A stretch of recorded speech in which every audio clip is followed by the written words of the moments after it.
Assalamualaikum. Ako pala si Major Muhaimin D. Ahmad na na-assign sa 18IB bilang XO. Bilang XO ng 18IB. So, sa panahon na yun, yung time ng 2013, ewan ko kung anong, basta 2013, sagsagan ng gulo sa Basilan. Ang partner ko doon si Colonel Byron. Lahat sila kasi malakas ang malakas ang kalaban. Sobrang lakas ang kalaban. Tunayan nga pati batalyon commander niya si Masamay.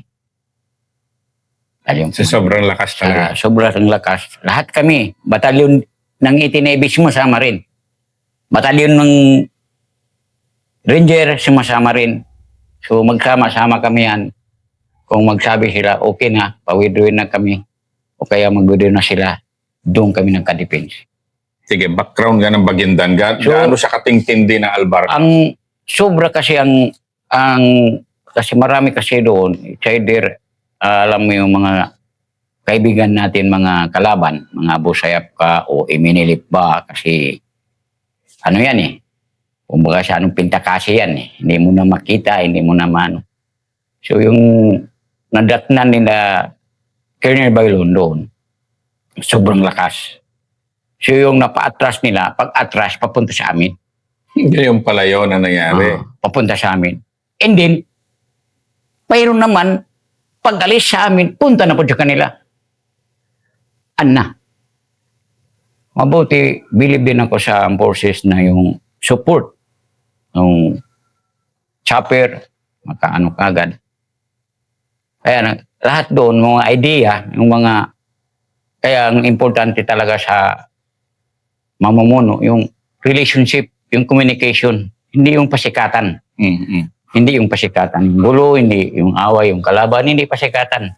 Kaya magpasalamat ako sa mga ranger, yung mga katunggali ko noon sa Basilan, mapagmahal sila sa akin. Nakuha mo respeto ng ranger at yan masabi ko. Mapagmahal sila sa akin. So, wala akong problema. Wala rin silang problema sa akin. Tinutulungan nila ako, tinutulungan ko rin sila. So, yun ang mabigat, yung away namin kay Colonel Bailon yung sa Baguindan. Uy, hantod na ubo, yung kumbaga sa nagman-to-man na yung sa Ranger, suicide na eh. Iba pa yung Baguindan, iba pa yung pinasok namin kay Bailon, yung last na yung dito pa ron, sa loob na, nung kumbaga sa nandun na si Kuan eh. Pero believe din ako sa kanila. Sobra ka, sincerity ang ranger. Hantod, alam mo, yung kinukuha ko na yung one din ng ranger sa kaaway, hindi na ako, bahala na mamatay ako. Mayroon pa sabi ng yung SF commander, bakit ikaw, yung mga doktor, bakit ikaw pa magkuha? Anong gusto niyo? Mamatay ang tropa. Walang maglakas loob doon magkuha. Kasi nakaapak sila talaga. Gini-gano ng ranger. Ginaganon ng ranger ang mga usok. Pero salamat din dahil sa sincerity ng ranger, nakuha nila rin. Simulan nga muna natin yung kwento. Paano nagsimula? Kasi nakwento ni Frank Bailon, pero mas maganda magsimula para dalawa kayong magkwento nito. Napakabigat na encounter na to. Paano nagsimula? Anong terrain? I-blow by blow natin yung... Lalo na yung terrain nila, sobra ka bangin. Aha. Alam mo yung terrain ng ranger, alam mo naman, sobrang magano yan eh. Hindi yan pa tatalo sa... Hindi ko na gani magapang nila na. O special commando na ako, pero dahil ewan ko baka sa katanda ko. Pero putragis, ang terrain nila, kung mahulog ka sa bangin, ewan ko, kung mamatay siguro. Ang lisod kayo, yung nila, mahit na lang nila ang target. Na surprise. Yung surprise. Yung away nila, nadatnan ko sila, yun ang masakit. Sobrang sakit. Ano itsura nun? Paano? Dito na lang kami nag-cover sa kabilang bundok. Pero sa kanila, sabi ko kinina. So yung last, ito pa yung, sanay lang yan sir, sanay lang mga away, mga isang oras, 2 oras, takbo na yung kalaban. Wala na. Nahit na po. So nakaligtas. Pero nagsama ako sa kanila, hindi rin kami nagtagumpay. Dahil? Wala kami nakalaban. Ewan ko ba. Yung nagsama kami ulit, ayun ang masakit. Sabi ko ito ng pagkakataon nyo sa Ranger. Sabi ko, pasukahin nyo na si Basir. Ako, atang na. Atang na. Kasi, pero wala na, wash out na mata ko. Out na. Dito ba nawala yung mata mo? Oo, doon. Ito encounter na to. Hindi. Hindi pa. Hindi pa. Mamaya pa. Mamaya pa. Ito, yung sinasabi ko, yung encounter lang ng Ranger. Sige nga, ikwento mo. Kasi puro, alam mo, main effort sila, supporting effort kami. Puro sila, minsan yung last fight namin, nagsama kami, puro main effort. Ito kasi ang batalyon ko, siga-siga, pagdating ng araw, pagdating ng doon, nawala, nagtago na. Yung last namin nag-partner, main effort ang Ranger. Sabi ko, wag mong pakialaman ng Ranger. Sabi ko sa batalyon commander ko, wag ka makialam. Ranger, main effort sila yan. Masama mag-report na magdalawa tayo. May supporting effort tayo. Pero nakita mo rin yung galawang Ranger. Oo, nakita ko siya. Sobra. Anong style? Na. Sige. Pabuhat bangko naman ng kaunti ng Ranger. Sobra, sir. Kaya yan, ano sila. Kaya kung minsan, ako rin, nahirapan ako yung last na fight namin. Yung pagkuha na sa camp doon sa yung sinasabi nandoon yung dinala doon sa Marawi. Magindan muna tayo. Ang dami mo kasi encounter. Magindan muna tayo. Magindan na, sobrang magindan yan. Diyan ako na, kumbaga siya nung napagtingan ako ni tawag si General Garbis eh. Pa-withdraw na ako. Basta sabi ko, wag, hindi pwede. Mas mabuti pa yung dalawa o isa kaysa volume, masira ka. Masira ka, sabi ko. Ayaw ko. Anong masira ka? Siyempre, kung mawala po yung tropa mo, ikaw ba't brigade commander ka, bakit mawala po yung, ano mo? Hindi mo ba wala ka bang instruction pa? Ayaw kung mangyari sa commander ko. Kasi sa'yo, walang withdraw. Hindi ko kailangan mag-withdraw kung pag-examine ko sa situation na dihado kami. Hindi pwede. Bahala na akong mamatay dito sa... Sandali kasi ang style mo, kung mag-withdraw ka na dihado ka, katayang habulin ka rin talaga. Habulin ako. So mag-hold the line. Mag-hold the line ako. Para sila yung magalis. Sila pagpaskukin ko na, wala na sila. So, sige. Nung abutan mo sina Frank Bailon, yung narinig ko na siyempre, radio lang yan, sir. Kung gaano ka, Una kami ang tumawag sa kanila. Na asan kayo? Ito, ayun pala, nakaupak na kami. Hindi nila alam, mas malakas ang doon sa kanila. Sa galaw. Ini. Taon, alam mo naman, very close ang unit na ito, ang 18IB pati Ranger. Malapit talaga. Kami, very close. Kami lang, kahit pa 64, hindi nag-ako close, na very close sa labanan. Na hindi ang laban na sabi niya sa 18IB, yung Ranger, kami nag-defense lang. Kung magkabunggo kami, okay. Pero ang palagi nabubunggo yung Ranger. Sa ngalaw.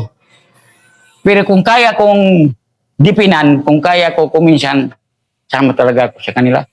Ayaw ko sila man. Lalo na yung mga partner ko nagmamahal sa akin. Kaya lang, yun lang, maingay ako. Hindi ko ma-avoid, sir. Yun ang trademark mo. Iingay mo daw talaga mag-command eh. Iingay ko talaga. Abuti pa, kung nagdadrop ako mag-command, ang problema, nakatayo, nakaglalakad. Yun ang problema. Kasi ang pinakadelikado, maingay ka at patayo-tayo ka, dali ka ma-snipe. Kaya nga yung last, maraming encounter sila, Colonel. Last na, minsan nahirapan sila yata. Yung nawandiran sila, pati Batcom. Yun ang sobra. Doon na ako nainis. Magindan pa rin. Oo, Magindan pa rin. Doon na ako nainis. Doon ko na sinabi ni General Galvez yan na hindi ako mag-withdraw. Hindi. Kasi ito, usapang warrior na to mga to kasi na parang Hindi kasi ito yung mga hindi biro-biro, hindi yung mga warik-warik na laban to eh. Ay, hindi. Kaya, sa akin lang, pasalamat ako hanggang ngayon doon nabuhay ako. Dahil sa tropa rin. Kasi kung hindi sa tropa, patay na ako, sir. Dahil, Sa gitna man ako ng highway, sa daan.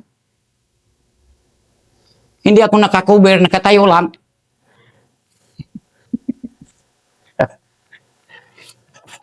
ito tao. Hindi kasi,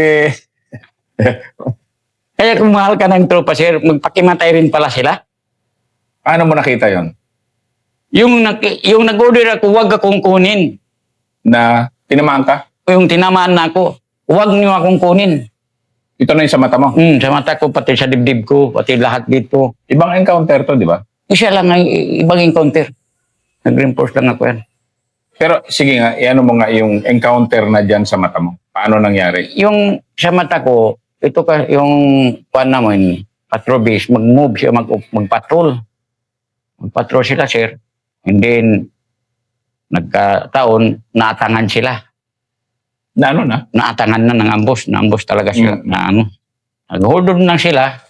Ang kaso, nawandiran na kami dalawa. So, tumawag sa batalyon. Sa lolo, magpa-reinforce. Magpa-reinforce kay unti-unti na hindi na wala, maubusan na ng dugo. Hindi na makala, hindi na ano. Antod, alam mo naman ng natin, sir, ang protocol hindi pa basta-basta. Mag-move ka. Kailangan mag-ipon pa, may protocol pa, may sasabihin pa ng commander kung saan ka, Ang kaso ang nangyari yon, sir, hindi ko na mapigilan ng luha ko ba. Yung tumawag sa radio, ganito na nangyari sa kanila. Hindi, Anong tropa to? mga PMR yung classmate na ko eh. Ay, ranger pa siya, din, pa siya? Company commander. So, punta sila sa barbar ka rin. No. Parang hindi ko hindi ako naghintay ng command, sir. Alam mo, mabuti. Pero ano kayo, supporting na naman kayo? Oo, kasi galing sa batalyon ng utos. Ang utos magpatrol sila. So yung naambos na sila, na sila, sabi ko, hold on lang, drop lang. Nandun, di na kumbaga sa madehado sila. Dalawang officer yun eh. Tatlong, ang receive doon, tumakbo na eh. Ang natira lang. Anong unit to? Ha? Anong unit? 18. So, yung ranger, dalawa company commander, yun lang, na hindi ko na makaya yung sikmura ko, sir. Hindi ako, sir, nagatubili. Hindi na ako nagpalam sa commander ko. Direct ako sumakay sa IKM ko. Mayroon man yan sa EXO. Na direct na ako sumakay. Mayroon escort sumama. So, Executive officer ka na noon. Kasi sa batalyon, ang executive officer siya yung second in command sa batalyon. Major ka na noon, mataas ka na noon. Hindi ka na dapat paganyan-ganyan. Hindi na. Kasi lahat ng away ko ron, sir, major na ko. Okay. Major na ko. Antod pa Kerner. Na ako, Kerner. Na-promote na ko sa Kerner. Nag-away pa rin ako. Kasi ayaw ko pabayaan ng tropa ko, sir. Tropa ng 18. Ayaw ko masaktan ng 18. Bahala na akong masaktan. Basta wag lang. Pero, kaya ka mahal na mahal ng 18 eh. Itong encounter na to medyo inuulit-ulit nila kasing ikwento. Detalye mo to. Itong encounter na to. Ayun sa mata ko, sir. Oh. So, yun nga, sir, yung hindi ko na ba. So, pagkabot ko sa mayroong Kapgo detachment, naginto ako kung saan banda. Yan. Sabi niya doon, sir, siyempre nagbaba yung escort. Nagbaba ng escort kasi kung mga mo, delikado na ito si pagtawag ko sa driver ko, sir, nawala. Alam mo sumagip sa akin yung Alpha. Driver ng Alpha. Wala na akong driver, nawala pa yung mga tropa. Yung mga, sabi niya nagkukan, kasi ayaw nila sasama doon sa, alam nila na ang mangyari. Yung style ko, alam nila na, wala nang, wala nang trasan yan. Pag sigaw ko, mabuti yung Alpha, pumunta doon, sir, wala na. Nandun, sakit daw ang tiyan. Sige, ikaw na maghatid sa akin. Wala din nag-escort. Ako lang. Ikaw tsaka driver? Dalawa lang kami, pati driver. Pag maabot doon sa gitna, sa ano na talaga, front line, pag open ko, pagbaba ko, atras ka agad ka. Hmm. Kasi pag ganyan, Iwanan mo na ako. Iwanan mo ako. Atras ka. Matibay si Akbar. So doon ako, pag sigaw ko, Sir, Allahu Akbar. Sabi niya, Sir, sabi ng rin niya, Sir, tatay. Bakit Tatay yung mga ano. Ang tawag na ng tropa sa'yo, sa akin, tatay. mga tatay. Oh, bakit nakalakad ka? Basta nakita kita, Sir, nakalakad na ako. Ikaw talaga, niloko niyo ako, ha? Pero mahal ko, hindi, sa akin, salita lang yun. Oh, tatay. So, hindi, doon, hindi na ako, kuman na lang ako magpadala ng wounded nila. Doon Kasi ako, ilan na wounded nun? Tatlo. Kaya pinahod ko. Sabi ko, sige, dyan lang kayo, relax. Ako dito. Oh, sana. Tayo na ako, doon ako sa gitna. Ang problema doon, sir, nag-imagine ako, paano ako makapunta doon? Sip-isip ako. Pero bakbakan to, ha? Bakbakan yan. Lumilipad yung bala. Oo. May nantiyara na akong chay. Sabi ko, parang naalanganin ako, sir. Hantod. Na-direct na. Direct na ako ng ano. Kasi Ngayon, sabi pa ng sinabi ang parang nakabari sa akin, si Musan na. Yung leader. Yung leader talaga. Dahil wala na eh. Wala kang cover-cover eh. Sabi niya, putol yun ang ulo. Putol. Bakit nalapitan ka? Nalapit siya. Alam mo naman, highway yan. Yan ako. May tapahan doon sa tabi ng Tapahan, koprasan. Yung paglutuan. Doon. Doon ako, sigaw ng sigaw. Ang concentrate nila, naalis yung concentrate, yung papuko sa akin lahat. So medyo nakahinga yung mga tropa niya. Nakahinga ang tropa. So, antod na, hindi pa ako natumba, sir, dahan-dahan. Yes, sige. Ano ang unang tama mo? Ang unang tama ko, hindi ko na alam, sir. Basta hindi ko naramdaman. Yung naramdaman ko lang na, sabi niya, sir, natama ka, sir? Parang dumapa ka man. Sabi ng tropa. Sabi ng tropa sa gilid. Sabi ko, sige, parang hindi ako makakita. Yun lang ang sabi ko. Sir, pero relax lang mo. Nandyan sa harapan ko ang kalaban. Huwag kayong maingay. Tapos na yung ingay ko. Huwag na kayong mag-ingay dyan. Ako na mag-ingay dyan lang. Basta ang mata ko, hindi ko makakita. Yun na. Oo. Sandali yung mata mo yung kanan. Dito, sir. Oo. Ito. Anong tumama? Hindi ko alam, sir. Hindi ko na alam. Basta lahat yung dito ko, sa gili-gili ko, kasi makaway ako ganyan. Ano ko eh. Tinamaan ka rin dyan. Tinamaan rin ako yung dito ko. Balikat. Balikat, mata, at saka... Dito po sa dibdib, sir. Yung malaki, dito. Ayun yan ang mga scar ng isang sundalo. Yan Dito ko, pati yung dito ko, sir. Yung sa kili-kili. Ayan, ang scar ng isang sundalo. Dito pa, dumula, sir. Marami yan. Pero sawa ng Diyos po, ba? Yun na. Pero alam mo, ang tapang ng sundalo. Bakit? Yung dati, nakahold doon lang sila. Yung nang tatay nila na wanted na, tinapon na sa KM. Kasi alam mo, nagila sa akin, kaya nga sabi ko, kung mahal kang tropa, 6 katao. Hinawakan ako dito, dalawa dito. Yun ang pagmamahal sila. Hinuhat ka talaga na ano? Inila talaga. Hinapon ako sa KM. Naramdaman ko ang sugat ko dito na sa ano natin dito, hospital. Dito sa Southcom. Sandali so ibig sabihin, may tama ka na sa mata, may sama sa balikat, may tama sa dibdib. Hindi ko naramdaman, sir. Kaya nga, gusto ko pa lumaban. Major siya, Battalion XO, hindi na siya platoon leader, hindi company commander, hindi na dapat frontline officer siya, pero nandun siya nagko-command. Hindi ko, sir. Ayaw ko yan. Di pwede di ko sama ng tropa. Ayaw ko pa sa XO na yan.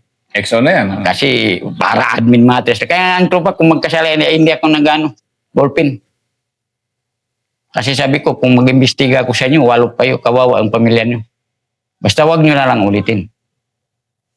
Ang ginagawa nyo. Pero yung ganon, nung tinamaan ka, Ayun ang masaklap, sir. Yung tinamaan na ako, 10 araw lang ako. Pinalis na po ako ni Colonel Perez. Binilihan na ako ng, yung pangtakpan dito, parang pang-pirate. Mag-pirate, oo. Kasi talagang, artificial na yung mata mo, di ba? Hindi, bilihan niya ako ng tungkod. Mm. 2, operation na po, dala na po ako mag-operation na. Ano ba yan? Operation, ano ba ito sa? Pero hindi, wala akong anong choice. Kasi mahal ko sila eh. Sama rin ako. Operation, tungkod, anong mata, uy, sabi ng mga ko, shit, buhay ka. Sabi ni Musan na, putol na ang ulo mo. Ikwento mo nga nung malapitan ka na, halos malapitan ka. Malapitan, sir. Kasi sabi ni Musan na sa akin, sabi sa mga kwan, pulutin nyo ng ikso nyo, wala nang katakutan ng Abu Sayyaf, patay ng ikso nyo, putol na. Kasi ikaw kinakatakutan ng Abu Sayyaf. Putol na. Wala na, putol na. Inubos ko pa ang isang magasin ko sa kanya, sa katawan niya. Sinisigaw niya? Oo, sabi niya mga tao. Yung dinila ko ni tungkod na ako yung mata ko. Iba pa yung mata ko, tingnan po, muna dito parang malaki. Katawa ko, sabi ko, sir, patawanin mo talagang tao. Yun lang nasabi ko, sir. Sabi ko sa, maraming tao, pag hindi siya sumurinder, hindi na siya magtagal, hindi siya mabot isang buwan, yun. Natakot ako, sir, yung naanuhan siya ng landmine niya. Nagkaputol-putol ang katawan ni Musanna. Kaya ganon? Oo. Natakot din ako sa bunganga ko, sa sigaw ko sa taong bayan na pag hindi pa siya sumurinder, hindi na siya magtagal. Tumama ka? Tumama man. Sabi ko, pagbalik ko, sir, tamaan ni Musanna, nagkaputol-putol, tinuod yun ang sinabi mo. Sabi ko, yan na ba? Di kayo magtuo sa akin? May kwan ni, magpakurat lang ba?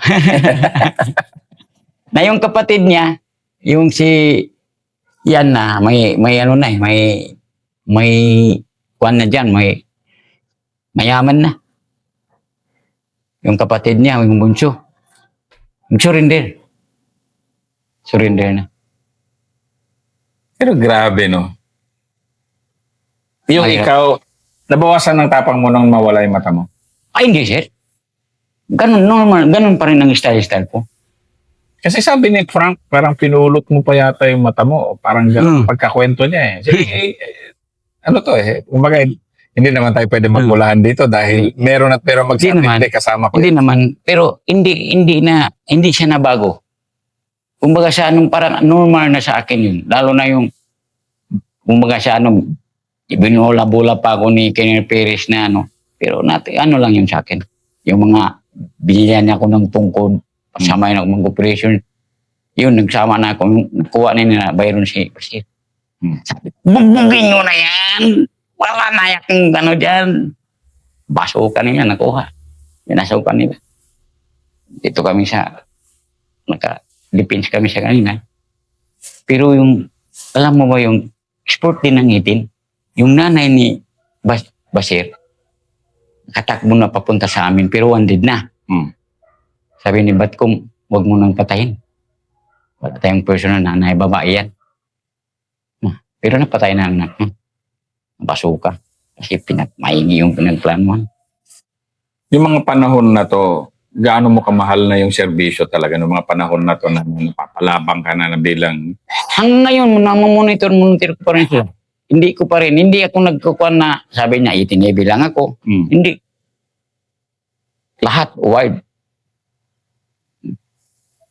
Lalo na yung pumunta na sinabaylon sa Marawi. Doon na sila. Kami na lang natira dire.